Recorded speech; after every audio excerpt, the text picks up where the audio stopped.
Filipino Rhythm, brought to you by Al Ansari Exchange. Ramadan Mubarak from Al Ansari Exchange. Al Ansari Exchange, your first choice. Kayo po ay nakikinig sa programang Filipino Excellence in the Middle East. Ituloy po natin ngayon ating mga kasagutan na sa mga katanungan.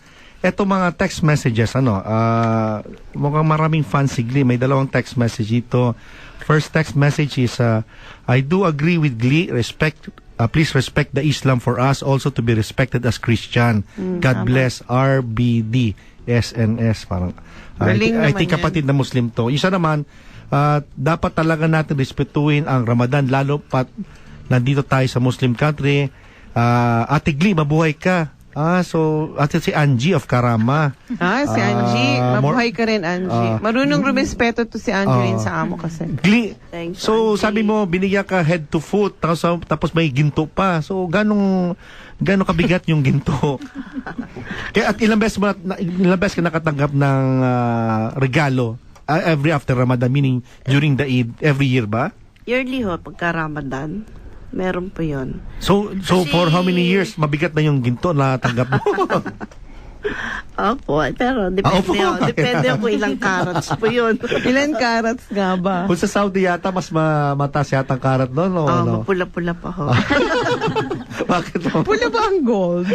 Di, mas darker Pero yata. may 18, 24, ganun po. So, ano ginawa mo sa gold? Ay, nakatago po. Kasi yan po ang aking remembrance sa Middle East.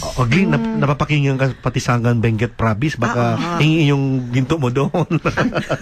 Dala-dala mo ba dito uli? Ay, hindi Iniwan mo na doon. Siyempre. So, pagka ganito, nai-inspire ka lalo kapag, to serve them, especially na naiintindihan mo na rin ngayon yung Ramadan, at the same time, yung mga pinagdaanan mo sa Ramadan, ay maganda naman eh. Wala akong nadinig sa kanyang negatibo eh. Kasi, ba't ba natin we dwell on this as well? Kasi maraming tumatakas sa kasambahay tuwing Ramadan, kung napansin nyo, So, ikaw hindi, mukhang kabaliktaran. Hindi talagang tinapos ko ho. Hindi ako tumakas, hindi ako nagtakbo ho. Talagang sabi ko, ang sa akin, pupunta ako na Middle East para maghanap buhay. Hindi ho yung, alam mo na po, nasa negative. Siguro, maaring swerte ka. Kasi hindi mo rin naman maalis na merong among salbahe na kahit Ramadan, salbahe pa rin. So, diba? Bless yata. Hindi naman bless. So, Glee, between, kasi yung amo mo dito sa UAE, hindi naman Muslim. Yung amo mo sa Brunei, hindi naman Muslim. So, Qatar and Saudi. So, between the two, yung Saudiya, tapos yung Qatari, sino mas generous? Pareho po sila. So talagang ang bigat ng ginto mo na. Ganun ba? Pareho ha? Pero sino nagdadala sa London? Sa London? Yun ang amo ko sa Qatar. Okay. Yung sa Jeddah lang. Sa Jeddah lang. Dinadala ka lang sa balad. Napapasyal din na kami sa kanilang Saan? Ay, iba pala yun. Muske pala yun. Pag nagdadasal po sila, dinadala kami. Kasama rin kayo? Pero hanggang sasakyan lang po kami. Pero tahimik po kami. Ayaw po namin mag-ingay kasi bawal po sa kanila. Solo? Ang pag nagdasal sila, kailangan tahimik at saka wag kayong padaan-daan sa harap nila. Nakaka-distract sa kanila. Tsaka talagang ganun po, respeto pa rin That's the rule of the game sa kanya. Pagrespeto. Para respetuhin din siya. Okay. Good. Si Samira. So, Samira, ang nakikwento ni Esa na sakat, di ba, nagbibigay. Si Samira, itsura mayaman. Actually, mayaman to. Mayaman si pera. So, kasi gifted ito dahil she's one of the best HR practitioners ng Dubai. Kaya mayaman. Ngayon, Miss Samira, dahil mayaman ka, ikaw ba ay record magbigay ng zakat? Dahil sabi ni Isa kanina, yung mayayaman lang. So, ikaw ba'y nasa kategoryang ganito? Hindi ko po masabi. Ang ginawa po namin last year, nag-calculate po kami ng asawa ko kung magkano utang natin. Tama yan. Yung liabilities, at saka kung may sobra ba. Tapos kung may sobra na konti. Financial literacy ka. So, kung may sobra na konti, pwede tayo magbigay ng konti. Pag talagang nagigipit talaga, yung mga used clothings namin, binibigay po namin yun. Kasi marami po kaming sa Discovery Gardens, marami kasi mga workers doon. So, binibigay po namin namin yun. At saka malapit kami sa masjid. Kaya pala So, doon yung kami minsan nagbibigay. nakita kong damit mo, suot ng isa. Hindi kasi sa Jebel Ali, meron talaga silang lalagyan ng mga used clothing. Doon sa Yun may, ang kagandahan doon. sa may West Zone, sa may, sa ay- may, Oo. Maraming area Wow, doon sa Pinoy, Discovery Gardens na na Drop used just, clothes, which is very good. At sa Gardens din lang ako nakakakita, Bluebird, na merong mga Filipino dyan, yung bahay nila punong-puno ng iba-ibang gamit. Bakit? Kasi pag may nagtapon ng ibang lahi dun sa basurahan na, let's say, TV, kinukuha nila. Saglit lang, tumalikod ka, pag tingin mo, wala na. Nangyari, kasi malapit yung, nagkataon yung old house namin before, tapat yung malaking basurahan.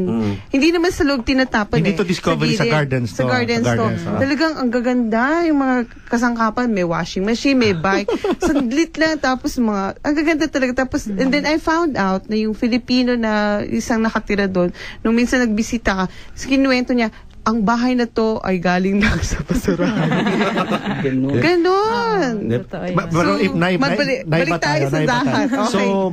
So, nagbigay ka na, I mean, Sa this year, damit. so this year, nagkwenta na This year, kayo. hindi pa po. This year, inshallah, kung may sobra, edi magbibigay po. I'm sure meron yan. Sabi ni Isa, itaas ang kamay. Itaas natin ang kamay at before ibaba, meron yan. Yun ang pinaka-the best na teaching na nakuha ko since nag-convert ako. Kasi every time dati, always afraid ako na, anak ko, wala na akong pera. Naku, anong mangyayari bukas? Palagi sinasabi ng asawa ko, kung talagang kinakailangan mo at dapat sa'yo, ibibigay ni Allah yan. So don't worry about the future. So Said, yung anak namin, papuntay namin sa bahay ninyo. Yuji, ito si Tita Samira mo.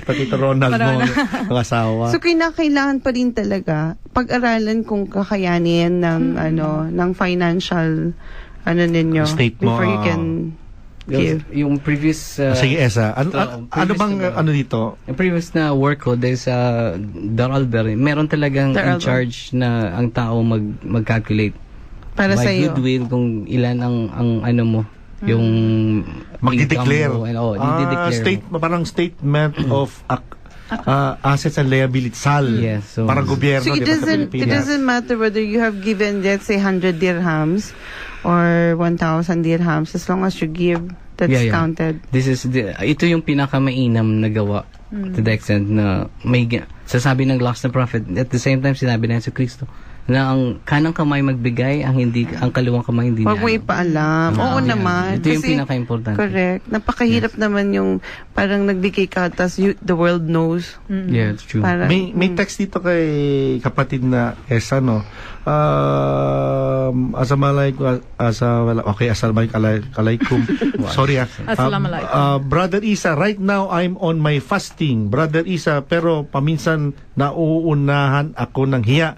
dahil, I'm not begging for money, but I hope, inshallah, please help me find a job. Thanks po. okay. So, Marami. ito pwede kayo tumulong. I mean, tumutulong kayo. Ito yung tangkas kami dyan. Pero it doesn't mean na hindi namin, we have to. As much as, ito yung barkada rin ng isang Muslim na hindi niya maiwanan. Once na ang isang Muslim nangangailangan, ang isang Muslim na may sakit, Oo. dapat ramdam ng lahat ng Muslim. wow, that's good. This is what the Prophet Muhammad sallallahu alaihi wasallam said. Eto, binabanggit niya mismo pangalan niya. Opo. Yung mga nag-text dito. Marami sila, hindi lang isa. Yung, Libo. yung mga nag-text dito, binigay Welcome po. yung pangalan ninyo, ibig sabihin, babasahin ang pangalan nyo. So, sabi ito si Brother Bilal Ahmed. Po ito, brother, can you help me find a job? Masalam. The same person Ano nag-text muna kanina. yung trabaho Okay na po. niya? Yun ang nag-gather kami ng CV. Okay. So they are, alhamdulillah, we are hindi as volunteer Muslims na mga balik Islam din. Na we do have to na i-gather namin yung CV. Minsan nga yung mga pinapa-exit namin sa Kish, Oo. pagdala nun plastic na mga CVs. So yun, pagdating dito, we have to dahil may mga kaibigan kami like sila Sheikh Sultan o Kaseme, yung mga talagang they are very generous. Yeah, but question, Very do they need to be Muslim? Paano kung merong nakikinig ngayon na nangangailangan ng trabaho? We do open As long po as yun sa amin. Filipino sila. Yes, oh. Mabuhay Muslim ka. at hindi Muslim. Mabuhay ka, Esa. Pilipino, Igigess hindi kita uli Pilipino. dito. Hindi, so, hindi lang Filipino, regardless of Any nationality. nationality. Pupunta lang sila ng Islamic Center, bigay nila yung kanilang CV. CV. And they are there are people who are in need na kailangan ng tao, so they don't need to go to any agency, di ba? So, Brother Bilal Ahmed, saan mo siya papupuntahin? Sa IIC po, the Islamic Information Center. Islamic Information Center. Saan to? Ito po sa Diafa, nasa likod lang po, sa likod lang ng Carrefour Express. Carrefour. Saan doon? Carrefour Express sa harap ng... Carrefour, bago ngayon. Bago yata yan. Sa harap ng ano? Kasi alam ko may bagong tipanan doon eh. Malapit ba dito? Hindi. Jaffa. Medyo. Anyway, they can see it easily kasi malaki yung nakasulat doon eh. Meron talaga. Nasa tabi lang ng nasa tabi ng Civil Defense. Okay. Nandoon ka bukas? Basta as long na pupunta sila doon, maraming Filipino doon na employed ngayon. Okay. So we are tatlong regular employer doon. Si Ahmed, si Nasser, at saka si Brother Yahya. Nakikinig ba sila ngayon? For sure, isi-stream nila ito. Okay, good. Talaga? That's wonderful. So tomorrow, yung nangangailangan ng trabaho, pumunta lang doon. Trabaho to, hindi sila mamimigay ng pera.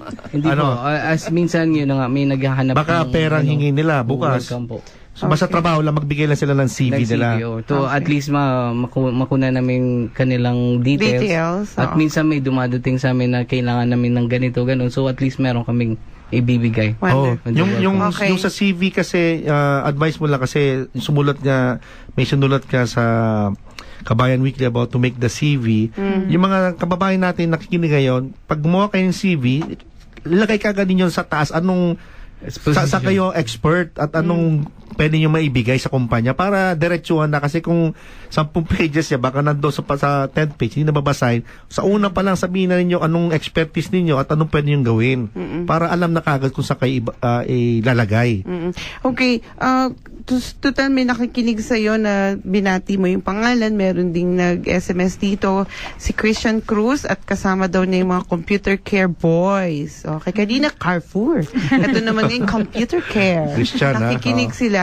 Okay, God bless din at maraming salamat sa pagpupuyat. Kasama nyo kami. Sana natututo kayo ng gusto kung ano ba talaga yung meaning ng Ramadan. Ito'y napakagandang okasyon para linisin din yung sarili nyo kahit kayo ay either Muslim or Katoliko. It's very good. Hindi lang yung pagkain ng yung just yung pag-aayuno. Nalilinis din kasi yung kalooban mo eh. Di ba? Pagka dinidelay mo yung pagkain, pag kumain ka, mas masarap. Ito pala, before tayo mag-break, isang post sa Facebook. Ang sabi dito, may perception po, galing kay Jo de la Paz, kilala to ni Samira. Okay. Hi, Jo. May perception po na mas mababait daw po ang mga Muslim during Ramadan. Example, mas marami daw pong pumapasa sa drive. Tama yan! Pag Ramadan. Ano masasabi mo? Ano masabi mo dito? Pasado sila bukas? It's part. It's yun nga sabi natin. Really? Dahil nga sa, you have to do, tawag nito, they do all, lahat ng kanilang gawa dapat major na na paggawa para sa Diyos. So lahat dapat as gagawin nilang lahat para gumawa sila ng righteous deeds. Pero saabot nila, you know what? Ganun din. At the same time, marami ding masungit kasi gutom. Marami, mataas. This is just an impulse. Minsan ito ay reaction lang na sinabi natin sa gutom or so yun nga sabi ni Sister Anigli na alamin mo kung paano mo pag-aralan ito. At, kasi maraming aksidente, masusungit. Inuunahan ka sa kalye kasi nga gutom dahil naghahabol ng iftar. This is wrong. Hindi ito tama. Hindi ito tama. So, kung merong mababait na Muslim tuwing Ramadan, meron din masusungit. Okay? Kasi nature ng tao yan eh. Siguro hindi pa ganun kalalim yung pagkakaintindi sa Ramadan. Okay? Sige, mag-break muna tayo. Pag may katanungan pa uli, 4001 or sa Facebook page, Filipino Excellence Middle East or Filipino Rhythm Dubai 103.8. Babalik po kami.